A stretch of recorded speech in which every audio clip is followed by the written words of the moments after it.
안녕하세요. 만나서 반갑습니다. 역사가 김영준입니다.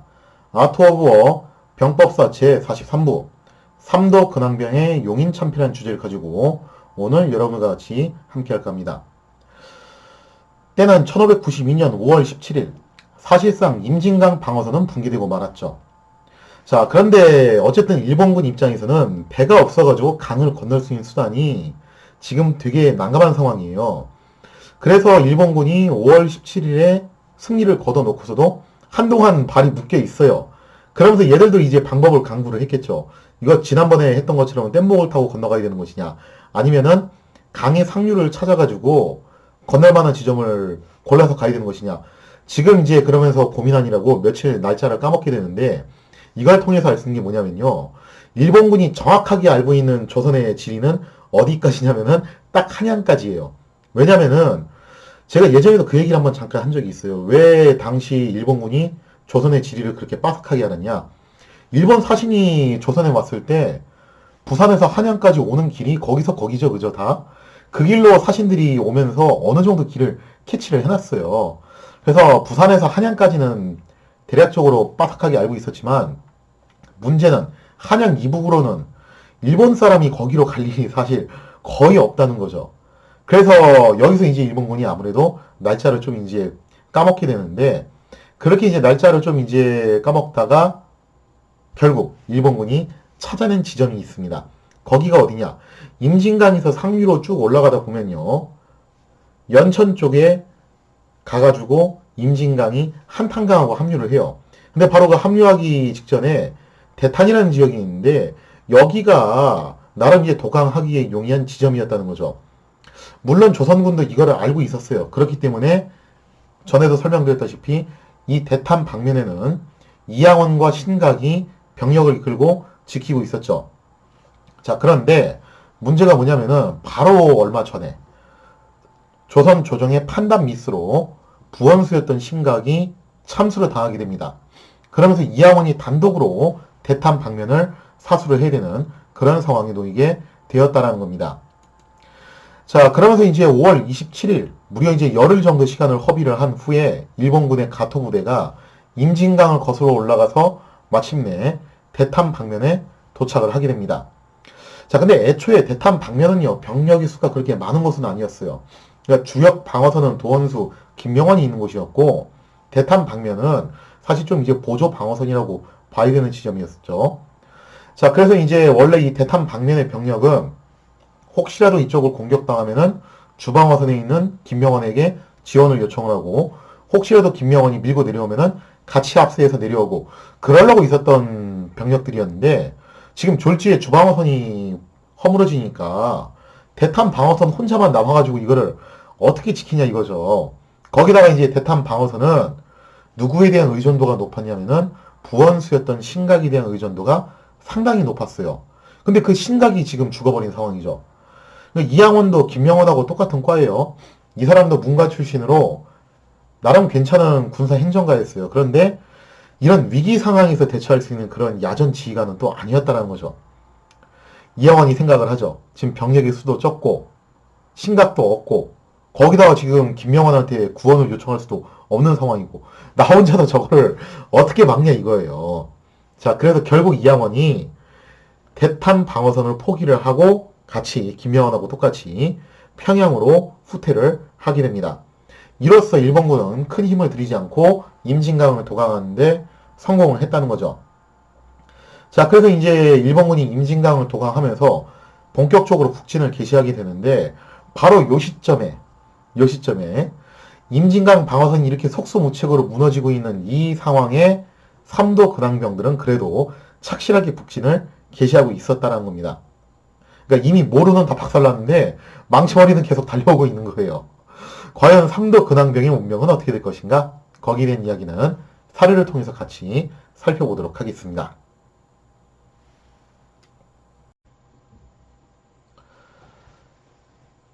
자, 착실하게 북진을 개시하고 있었던 삼도 근황병. 당시 이제 삼도 근황병의 규모에 대해서는 좀 기록마다 차이는 있기는 한데, 대략 한 5만 명 정도의 규모였던 것 같아요. 물론 여기에 군수품을 조달하는 비전투 요원, 병까지 합치면은 그 수가 상당했던 걸로 여겨지는데, 뭐 실제로 이제 삼도 근황병도 자칭 이제 10만 대군이라고 이제 자랑을 하면서 그렇게 이제 북상을 하고 있었죠. 자, 그런데 이제 실상을 살펴보면요. 삼도 근황병은 숫자만 많았지 사실상 급조한 오합지졸에 가까웠다는 겁니다. 오죽하면은 난중 잠록에 뭐라고 써놨냐면은 삼도 근황병을 두고서 마치 목장으로 가는 양떼의 행렬과 같다. 그런 표현을 진짜 썼어요. 오죽했으면 그런 표현을 썼을까 싶기도 하죠. 그죠? 자, 그리고 또 삼도 근황병의 문제점이 뭐가 있냐면은 병력이 질적인 부분도 문제가 되지만 제일 치명적인 문제가 삼도 근황병은 총사령관이 없다는 거예요. 이거 좀 상당히 난감한 문제거든요. 왜냐하면 동등한 직책의 관찰사 3인이 공동 지휘를 했다는 것이 문제였습니다. 물론 이 중에서 이제 나름 리더 역할을 했던 게 누구였냐? 나름의 리더 역할을 했던 것이 전라도 관찰사였던 이광이었어요. 왜냐하면 병력을 제일 많이 갖고 왔기 때문에. 그리고 이제 경상감사 김수 같은 경우는 솔직히 병력을 그렇게 많이 가져오진 못했거든요. 그래서 아마 그냥 수백 명 이내의 병력, 소규모 병력만 가지고 와서 찬조 출연 수준으로 했던 것 같고, 그 다음에 이제 충청도 병사였던 윤성각 같은 경우도 병력의 규모가 이광보다는 적었기 때문에 아마 이 중에서 이제 가장 핵심적인 역할을 했던 것은 이광이었던 것 같아요. 전반적으로 보면은. 근데 어쨌거나 직급상으로는 동급인 3명의 관찰사가 지휘를 했다는 거. 그리고 이 셋 다 전부 다 문관 출신들이기 때문에 제대로 된 전투 지휘 경험이 없는 사람들이에요. 하다못해 뭐 류성룡이라든가, 그죠? 김명원이라든가 이런 사람들처럼 뭔가 좀 이제 군사에 대해서 지식이 있었던 것도 아니고 그냥 완전 까막눈이었어요. 그쪽 방면에 대해서는. 그래서 실질적으로 삼도 근황병을 지휘했던 것은 그 휘하에 있었던 전문 무장들이었죠. 뭐 이지시, 이경록, 곽영, 백광원 이런 사람들이 이제 실질적인 전투 지휘를 담당했다고 볼 수 있습니다. 자, 아무튼 삼도 근황병이 6월 3일 무렵에 수원에 도착을 하는데 생각보다 좀 되게 늦게 도착을 했죠. 그래서 뭐 여기에 대해서는 두 가지 견해가 있는데, 첫째로는 너무 대규모 병력이 한꺼번에 움직이다 보니까 조선이 또 도로 사정이 그렇게 좋은 나라가 아니잖아요. 그죠? 그래서 좀 시간이 걸렸다라는 설이 있고, 또 하나는 요때 또 이제 비가 한바탕 쏟아지는 바람에 또 역시 도로 사정이 좋지 않아가지고, 하여튼 이거에 됐던 저게 됐던 도로 사정이 좋지 않아가지고 좀 다소 늦었다는 설이 있어요. 자, 그래서 이제 이때 삼도 근황병이 수원에 도착을 하게 되는데, 제가 전에도 이제 잠깐 언급드렸다시피 일본군이 북진을 하면서 전 병력이 그냥 한양으로 온 게 아니라 일부 소규모 부대를 계속 떨어뜨리면서 왔어요. 각 포인트를 지키기 위해서. 당연히 수원에도 소규모 병력들이 여기를 지키고 있었죠. 아마 1,000명 이내의 병력이 있었던 걸로 추정이 되는데, 여기를 지키고 있던 일본군들은 말 그대로 깜놀을 한 거죠. 이거 5만 명인데 적군 병력 수를 딱 보니까. 근데 이거는 이 병력 가지고는 도저히 지킬 수가 없겠다라고 생각하고서 용인 방면으로 퇴각을 하게 됩니다. 자, 따라서 삼도 근황병은 운 좋게 첫 전투를 무혈 입성을 함으로써 수원을 탈환하는데 성공을 했다라는 거예요.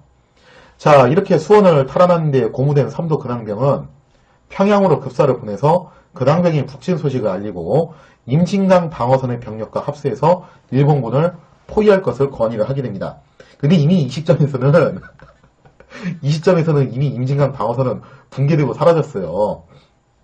참 어떻게 보면 이게 슬픈 현실인 건데, 그러니까 그거는 삼도 근황병들이 몰랐다는 거예요. 이 얘기는 뭐냐면은 양쪽이 서로 공조체계가 제대로 이루어지지 않았다는 거죠. 그러니까 제가 전에 얘기했잖아요. 이 모루와 망치 전술을 하기 위해서는 두 가지 핵심 포인트가 있는데, 첫째, 임진강 방어선과 삼도 근황병 사이에 유기적인 공조체제가 필요하다. 근데 지금 그거 안 돼 있다는 거 여기서 벌써 들통이 난 거죠. 그 다음에 두 번째, 조급하게 서두르지 말고 차근차근 작전을 진행해야 된다. 왜냐면 장기전으로 갈수록 이거는 조선이 무조건 유리한 싸움이에요. 시간은 조선 편이라는 거죠. 근데 이미 임진강 방어선에서 성급하게 행동하는 바람에 여기가 와르르 무너지게 되었고, 지금 이거를 삼도 근황병에서는 어떤 식으로 이제 접근을 해야 되냐면은, 물론 몰라서 그런 것도 있겠지만 설사 몰랐다 하더라도 삼도 근황병이 성급하게 북진을 할 게 아니라 이게 숫자만 많은 오합지졸이기 때문에 차근차근 병력도 정비하고 편제도 좀 다듬고 그 다음에 이제 후방 진지도 건설을 하고 적의 보급로도 끊고 그렇게 압박을 하면서 포위를 해나가는 것이 가장 이상적인 방법이었다는 거예요. 자, 그런데 여기서 이제 문제가 됐던 것이 뭐였냐면은 선조 조정 입장에서도 서둘러 한양을 탈환하고 싶다라는 조급증에 걸렸던 것처럼 이 삼도 근황병들도 똑같이 그런 조급증에 시달렸다는 거죠. 자, 삼도 근황병 입장에서는 왜 이렇게 조급할 수밖에 없었냐? 자, 일단 첫째, 이 삼도 관찰사들 입장에서는요, 외적이 쳐들어왔어요. 그걸 막아야 되잖아요, 그죠? 근데 지금 못 막고 한양까지 다 뚫렸단 말이에요. 이거 나중에 뒷감당을 어떻게 할 거냐 이거죠. 창피하잖아요, 그죠? 그 다음에 두 번째로, 심지어 전라도 관찰사 이광의 경우 한 번 북진을 했다가 되돌아온 경험이 있습니다. 그것 때문에 욕을 얼마나 많이 먹었어요. 그래서 이런 부분 때문에 특히 이제 이광의 경우에는 시달림을 하도 당해가지고 마음이 초조한 거예요. 지금 어떻게 해서든 자신의 실책을 만회하기 위해서라도 빠르게 북진을 해가지고 한양을 되찾아야 된다. 그래서 결국에는 이들이 체계적으로 정비를 하면서 북진을 한다기보다는 일단 되는 대로 빨리 어떻게 하자. 한양으로 올라가가지고 임진강 방어선의 병력과 협공작전을 벌이자라는 결정을 내리게 됩니다. 이게 이제 첫 번째 미스였어요. 자, 그 다음에 이제 두 번째 미스가 또 발생하게 되는데 어쨌든 이렇게 해서 한양을 직공하기로 결정을 했어요. 그러면 한양으로 바로 가야 되는데 가다가 중간에 이제 삼천포로 빠지게 돼요, 이게.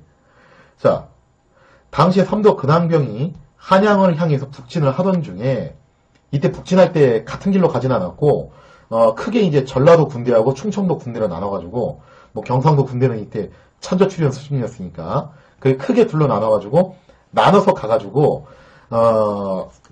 오늘날 이제 서울에 있는 양천이죠, 그죠? 거기에서 합류를 하기로 약속을 했어요. 그렇게 약속을 했는데 그때 전라도 근황병들이 북진을 하다가 약간 진경 루트에서 벗어난 지점이에요.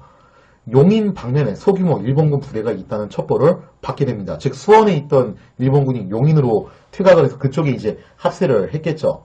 그래서 그 병력을 이제 발견을 하게 된 건데 엄밀하게 말하면요. 용인은 한양으로 진격하는 경로에서 살짝 비껴있기 때문에 여기는 굳이 공격할 필요는 없는 곳이었어요. 더군다나 적의 규모는 수백 명 수준이었기 때문에 북진하는 삼도 근황병에게 위협을 줄 수 있는 수준은 아니었다는 거죠. 따라서 기왕 북진을 하기로 결정을 했으면은 이런 소규모 부대를 일일이 잡을 게 아니라 바로 한양으로 직공을 해야지 맞아요. 근데 뜻밖에도 삼도 근황병은 구태여 굳이 용인에 있는 일본군을 잡고 가기로 결정을 했다라는 거죠. 자, 당시 상황이 선조 수정실록에 나와 있는데 충청도 관찰사였던 윤성각이 올린 장기에 나와 있는 내용이죠. 자, 기록을 보면요. 신이 5월 4일에 수원에서 전라도 군사와 길을 나누어 신은 안산을 경유하고 이광은 금천을 경유하여 양천의 북포에서 회합하기로 약속하였는데, 자, 이렇게 길을 나눠서 서로 가가지고 양천에서 만나기로 했는데, 요거는 이상한 행동은 아닙니다. 보통 대병력이 이동할 때 길이 한정되어 있기 때문에, 도로가 이제 한정되어 있기 때문에 한꺼번에 한 길로 가는 게 아니라 보통 두세 개로 나눠서 가는 게 일반적이에요. 여기까지는 문제가 없는 얘기인데, 문제는 여기서 발생을 해요. 전라도 선봉장 백광원은 이미 용인에서 적과 서로 대치하였습니다. 신은 행군하여 수원부 앞에 도착하여 진을 치고 유숙하였습니다. 그러니까 충청도 근황병들은 그냥 북진을 계속하고 있었어요. 목표를 향해서. 근데 전라도 근황병들이 중간에 용인으로 빠져가지고 여기서 적군하고 대치를 하고 있기 때문에 충청도 근황병도 어쩔 수 없이 용인으로 와서 합류를 하게 됐다라는 장기의 내용이죠. 자, 근데 이게 실록에 써있는 날짜가 중요한데 6월 28일이에요. 6월 28일은 무슨 얘기냐면은 지금 용인 전투가 일어난 게 6월 초거든요. 장계가 근데 6월 28일에 도착했다는 거는 이때 윤성각이 용인 전투 치르기 전에 보낸 장계가 거의 한 달 후에 가까이 몇 주 후에나 지나가지고 조정에 도착을 했다는 거예요. 그 정도로 서로 교신이 잘 안 되는 상황이었다는 것을 우리가 알 수 있다는 거죠. 자, 그렇다면 도대체 왜 삼도 근황병은 한양으로 가다가 말고서 중간에 용인으로 빠져가지고 용인에 있는 소규모 일본군을 구태여 공격하게 되었는가? 그것은 다음 사례를 통해서 같이 살펴보도록 하겠습니다. 자, 한양으로 잘 북진을 하고 있던 조선의 삼도 근황병들이 도대체 왜 갑자기 삼천포로 빠져가지고 용인을 공격하게 되었냐? 이걸 주장했던 사람이 누구였냐면은 당시 전라도 근황병의 선봉장이었던 백광원이었어요. 이 백광원이라는 장군은 나름 이제 북방에서 여진족과 전투 경험을 쌓으면서 실전으로 이제 다져진 그런 장수였죠. 성격이 좀 약간 다소 경솔한 측면이 있는 장수이기도 했어요. 어떻게 보면은 신립, 신할 이런 과의 장군이긴 하죠. 자, 근데 이 백광원이 이제 뭐라고 주장을 하냐면은 지금 용인에 소규모 부대가 있는데 얘들은 연습 게임 삼아서 한번 치고 가자는 거예요. 왜 이런 주장을 했냐면은 이것도 나름 이유는 있었어요. 당시 이제 삼도 근황병의 병력 대다수가 전투 경험이 없다 보니까 아무래도 이제 실전에서 좀 문제가 생길 수밖에 없겠죠. 그래서 이제 백광원이 어떤 취지로 얘기를 한 거냐면은 이렇게 소규모 국기전을 통해서 나름 경험을 축적해가지고 전투 실력을 좀 끌어올리자는 거예요. 이게 원래 나쁜 행동은 아니에요. 엄밀하게 말하면 아주 틀린 말도 아니고요. 근데 여기서 문제가 되는 게 뭐냐면은 제가 이제 처음에 지적했다시피 당시에 삼도 근황병이 원래 이제 가장 이상적으로 해야 되는 작전이 이거거든요. 성급하게 한양으로 북진을 할 게 아니라 확실하게 후방에 거점을 마련을 하고 적의 보급로 차단하고 병력의 편지와 훈련도 좀 더 다지고 이렇게 소규모 국지전을 통해서 전투 경험도 축적하고 그렇게 해서 때가 무르익었을 때 임진강 방어선에 병력과 합세를 해가지고 협공을 가는 게 가장 이상적인 방식이었는데 근데 일단 그렇게 안 하고 북진하기로 결정을 했잖아요. 그죠? 북진을 하기로 결정을 했는데 여기서 굳이 전략적인 목표도 아니고 더군다나 이제 규모 면에서 원체 이제 작아가지고 삼도 근황병한테 위협을 가할 수 없는 수준의 일본군을 공격할 필요가 있냐 이거죠. 그러니까 이런 부분에서 이제 문제가 발생할 수밖에 없다라는 거예요. 자, 그래서 이제 백광원이 이제 이렇게 어떻게 보면 이제 자기는 그런 취지로 얘기했을 거예요. 이참에 저 소규모 부대를 잡아가지고 전투 경험을 한번 좀 이제 올려보자. 경험치 좀 먹어보자. 하고서 이제 작전을 제안을 했는데 근데 어쨌든 한양을 직공하기로 해놓고 구태여 중간에 별 전략적 가치도 없는 적의 소규모 부대를 잡기 위해서 시간을 허비하는 것은 상당히 비효율적인 그런 문제가 있었다는 거죠. 당연하게도 삼도 근황병 지휘무대에서도 나름 또 전략을 아는 사람들이 있었어요. 대표적으로 누가 있었냐면은 당시 광주 목사이자 중의장의 역할을 맡고 있었던 권율이 드디어 여기서 등장을 하죠. 권율이 대표적이었는데 권율이 여기에 대해서 반대를 합니다. 왜냐면 이제 권율이 딱 견적을 뽑아보니까 아무리 적이 소규모라고 해도 이미 유리한 고지를 점령을 하고 있다. 그래서 경솔하게 공격하는 것은 좋지 않다. 더군다나 우리가 어차피 한양으로 직공을 하기로 했는데 구태여 저렇게 중간에 빠져가지고 용인에 있는 소규모 일본군을 칠 필요가 있냐. 그러니 서둘러 북진을 해가지고 일본군이 대비할 시간을 주지 않고 빠르게 북진을 해서 임진강 방어선에 있는 병력과 합류를 하는 것이 그게 상식이 아니겠냐라고 건의를 해요. 물론 권율도 임진강 방어선이 무너진 건 몰랐기 때문에 이런 얘기를 했겠죠. 근데 어쨌든 권율이 반대를 하기는 했는데 여기서 결정권을 갖고 있었던 전라도 관찰사 이광은 권율의 주장을 무시를 합니다. 권율의 주장을 상큼하게 무시를 하고 백광원의 주장을 선택을 하게 돼요. 자, 그래서 선봉장이었던 백광원으로 하여금 당시 일본군이 크게 용인에서 두 군데 진을 치고 있었는데 하나는 이제 북두문산 쪽에 진이 있었어요. 그래서 그 북두문산 쪽에 진이 있었고 그 다음에 또 하나는 문소산에 진이 있었는데 어느 쪽을 먼저 공격을 하냐면은 북두문산에 주둔하고 있던 소규모 일본군을 먼저 공격을 하게 됩니다. 자, 이때 이제 백광원의 부대가 북두문산으로 치고 들어가게 되는데 당시 일본군 진지를 급습을 해가지고 조선군이 나름 전과를 거두게 됩니다. 대략 일본군 수비대 10여 명을 참사를 하고 물론 이게 확실하게 목을 벤 숫자이기 때문에 전사자는 좀 더 나왔을 거예요. 그리고 이제 일본군의 진지를 불태우는 약간의 전과를 거두게 되었다는 거죠. 그래서 이제 백광원이 주장한 대로 나름 이제 이 국지전을 통해서 전투 경험도 쌓았고 사기도 올라갔어요. 여기까지는 좋았죠. 여기까지는 좋았는데 이 이후부터 이제 문제가 좀 심각하게 발생하기 시작합니다. 자, 그래서 당시 이제 권율과 백광원 사이의 논쟁이 사료에 나와 있는데 한번 내용을 같이 볼게요. 이광이 선봉장 백광원을 시켜 용인에서 외적을 탐지하게 하다. 외적이 현해 북쪽인 북도문이라는 작은 산에 진을 쳤는데 진은 미약하고 군사는 쇠잔하여 그 기세가 외롭고 약한 것 같았다. 백광원이 돌아와 보고하기를 이것은 영세한 외적이니 급히 공격하고 때를 놓치지 마십시오 하였다. 그러니까 이게 경험치를 쌓을 수 있는 절호의 찬스니까 얘들 잡고 가자는 얘기죠. 자, 그러자 여기서 반대 얘기는 낸 사람이 광주 목사 권율이었는데 뭐라고 얘기를 하냐? 광주 목사 권율이 방어사의 중의장으로 군중에 있었는데 이광에게 강력하게 말하기를 서울이 멀지 않고 큰 외적이 앞을 막고 있는데 작은 적과 다투어 교전에서 군사의 위세를 꺾어서는 안 됩니다. 그러니까 굳이 여기에 발목을 묶일 필요가 있냐라는 거죠. 이광은 그 말을 듣지 않고 곧 조방장 이지시 및 선봉인 수령 등을 백광원에게 주어 전투를 독촉하였다라고 돼 있죠. 자, 그래서 이제 백광원이 어쨌든 북두문산에서 약간의 전과를 거두게 돼요. 그럼 당시 이제 용인 방면에 있던 일본군은 어떤 상태였냐? 이때 용인에 주둔하고 있었던 일본군은 와키사카 야스하루가 지휘하는 일본의 수군이었습니다. 와키사카 부대는 일본 육군과 함께 부산에 상륙을 한 다음에 한양까지 진격을 했어요. 그리고 난 다음에 이제 자기 휘하의 병력 중 수백 명을 차출해서 용인에 배치를 했죠. 자, 그런데 이제 용인에 주둔해 있던 와키사카 부대는 당연히 수원 방면에서 도망쳤던 아군으로부터, 일본군으로부터 삼도 근황병의 출현 소식을 접한 상태였습니다. 그래서 서둘러 이제 자신의 주군이었던 와키사카에게 지원을 요청을 하게 되고 용인의 일본군은 지원군이 올 때까지 수비로 일관하게 되었다는 거죠.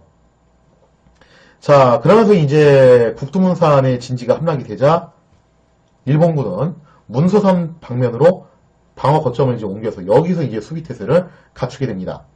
자, 그리고 이제 첫 교전에서 승리를 거두면서 자신감을 얻은 조선군은 6월 5일에 문소산을 본격적으로 공격해 들어가게 됩니다. 근데 이것도 또 문제가 있는 게 뭐냐면은 북두문산 공격했던 게 6월 3일이에요. 그리고 문서산 공격하는 게 6월 5일이에요. 용인에서 벌써 며칠을 잡아먹는 거예요, 이게. 한양으로 빨리 가기로 했으면 빨리 갈 것이지. 아니, 왜 시작 뛰기 없이 용인에서 이렇게 며칠씩 허비를 하냐, 이거죠. 그 사이에 이미 와키사카가 이끌고 있는 지원군 부대가 용인에 당도를 한 상태겠죠. 자, 그러면은 이제 문서산 전투는 또 어떤 식으로 진행이 될 것인가? 여기서 이제 대참사가 발생을 하게 되는데 그에 대한 이야기는 사례를 통해서 같이 살펴보도록 하겠습니다.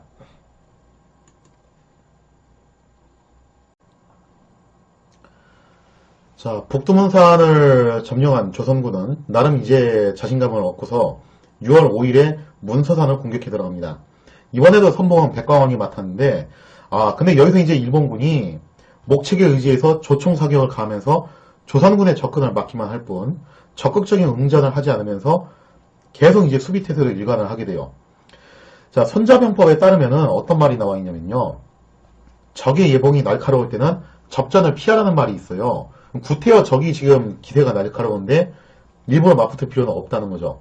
그래서 가장 이상적인 것은 적의 기세가 날카로울 때는 우리가 방어로 이제 일관해가지고 적의 기세를 좀 무디게 만들고 적의 기세가 꺾이면은 그때 역공을 거는 것이 가장 효율적이라는 거죠. 이러한 기초적인 군사 교리에 일본군은 굉장히 충실합니다. 왜냐면 전국시대 내내 해왔던 거거든요. 자, 그래서 이제 조선군이 한창 이제 기세가 올라가지고 문소산 방면에 대해서 공세를 퍼붓기 시작하자 일본군은 조선군의 예봉을 피해서 일단 수비로 일관하게 돼요. 자, 그렇게 이제 시간이 끌리게 되니까 이제 조선군 입장에서도 좀 난감해졌죠. 왜냐면 이게 문소산의 험준한 지세를 이용해서 목책을 친 거기 때문에 권율이 지적한 대로 병력이 아무리 많아도 치고 올라가기가 만만치가 않은 거예요. 더군다나 이제 조선군의 장기는 원거리에서 활을 쏘는 건데 일본군이 이때 조총을 가지고 오면서 이것도 좀 많이 상쇄되는 상황이었다는 거죠. 그래서 결국 이제 조선군이 조총 사거리 밖에 머물면서 일본군이 밖으로 나올 때까지 기다리는, 할 수 없이 이제 그렇게 기다리는 포위 전법을 쓰게 됩니다. 그러니까 이렇게 포위를 하고 있으면은 얘들이 언젠가는 식량도 떨어지고 물도 떨어지고 해가지고 내려오지 않겠냐 이거죠. 마치 그 삼국지에서 나오는 마속이 가정에서 참패한 것처럼 그런 식의 이제 작전을 쓴 거예요. 자, 그런데 이렇게 됨으로써 거꾸로 어떤 상황이 생기냐면은 조선군이 이제 마냥 그렇게 진치고 기다리고 있는 거잖아요. 그죠? 그러다 보니까 처음에 그 기세가 좀 많이 누그러지게 돼요. 그리고 요 틈을 노려서 일본군이 재빨리 공세로 전환을 하게 됩니다. 자, 이걸 때마침 이제 본대 병력을 이끌고 도착했던 와키자카. 뭐 본대 병력이라고 해봐야 1000명 남짓인데 어쨌거나 이때 와키자카가 목책의 문을 열고서 기습 공격을 가하게 됩니다. 장시간의 포위작전에 체력이 소모되어 있던 조선군은 갑작스러운 일본군의 공세에 당황해서 제대로 된 대응을 하지 못했다는 거죠. 결국 조선군의 선봉대는 와키자카 부대의 기습에 의해서 와해됐으며 선봉장이었던 백강원과 이지시는 전사를 하게 됩니다. 자, 지금 상황이 좀 좋지 않게 흘러가게 되는데 여기서 전라도 관찰사 이광이 또 한 번 실수를 저질러요. 어떤 실수를 저질렀냐? 이미 선봉대가 괴멸되었고 그나마 이제 전투 경험이 있었던 백강원이 전사했음에도 불구하고 무모하게 문서산을 재차 공격을 했다라는 거예요. 사실 이쯤 해서 좀 포기하고 물러났으면은 대참사는 일어나지 않았을 수도 있는데 여기서 이제 본전 뽑으려고 다시 또 공격을 걸었다는 거죠. 그래서 이제 6월 6일 날이 됐어요. 6월 5일 날에 이제 전투에서 패배를 한 다음에 6월 6일 날에 조선군이 아침 식사를 하고서 본격적으로 문서산 공격을 다시 재개하려고 했습니다. 아침을 든든히 먹어더라. 저녁은 문서산에서 먹는다. 뭐 그랬겠죠, 그죠? 그래서 한참 이제 아침 식사를 하고 있는데 여기서 와키자카 부대가 한 번 더 기술을 걸어요. 그러니까 이게 좀 문제가 있는 게 뭐냐면은 이 문관 수령들이라서 그런지 아니 밥 먹는 중에도 보초는 좀 세우고 그래야 될 거 아니야. 근데 그런 것도 좀 똑바로 안 했던 것 같아요. 그러면서 이제 아침 식사 중에 걸려온 이 기습에 조선군은 제대로 대응도 못하고 완전히 토봉 와해됩니다. 그러면서 뭐 제대로 뭐 싸워보지도 못하고서 5만 대군이 그냥 순식간에 공중분해가 돼버려요.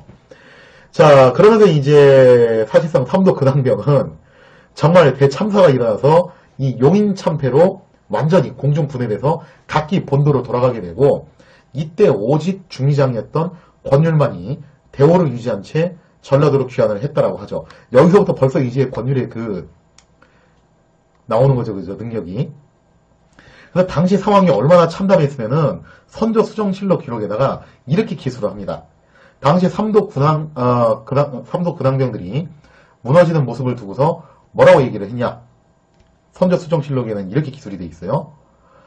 산이 무너지고 하수가 터지는 것 같았다. 라고 그렇게 참담하게 기술을 하고 있다는 거죠. 진기록이도 이때 당시의 상황을 아주 그냥 신랄하게 묘사를 하고 있는데, 자, 그럼 이제 진기록에 이제 기술되어 있는 사료의 내용을 한번 같이 살펴보도록 하겠습니다. 이때 순찰사 세 사람은 모두 문인이어서 병무에 익숙하지 못했으며 비록 군사의 수요는 많았으나 호령이 통일되지 않았고 또한 험준한 곳에 운거하여 방어물을 설치하지 않았으니 이야말로 옛사람이 말하던 군사 행동을 봄놀이 하듯 하면 어찌 패전하지 않겠는가 하는 그대로였다. 이튿날 적군은 우리 군사가 분명히 겁낼 것이라 생각하고 몇 사람이 칼을 휘두르며 용력을 자랑하면서 달려나왔는데 우리 삼도 군사들은 이것을 바라보고 크게 무너지니 그 소리가 산이 무너지는 것 같았다. 징비록에도 이 표현이 나와 있어요. 군자와 기계를 버린 것이 이루 셀 수 없을 정도로 그 수량이 많아서 길을 메어 사람이 다닐 수가 없었는데 적군은 이것을 가져다가 부살라 버렸다. 그러니까 이거를 다 가져가기가 좀 이제 양이 너무 많으니까 차라리 이제 조선군이 다시 수습해 가기 전에 전부 소각시키자 하고서 불살라 버린 거죠.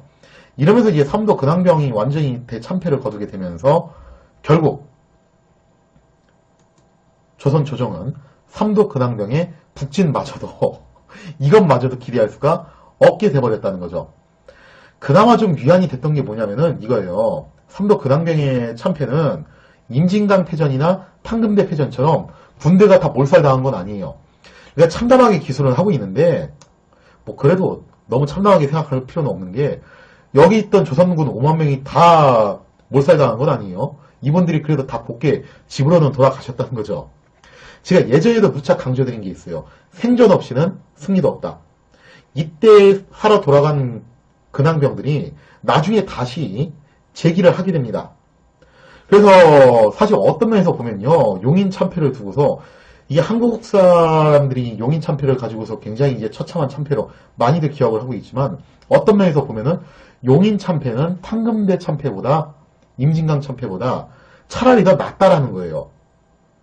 자, 근데 어쨌거나 삼도 근황병이 이렇게 와해가 되면서 조선 조정은 이제 멘탈 붕괴에 빠지게 되는 거죠. 임진강 방어선 무너지고 삼도 근황병 와해되고 뭘로 이제 일본군을 막냐 이거예요. 일본군을 막을 수 있는 수단이 없다라는 거죠.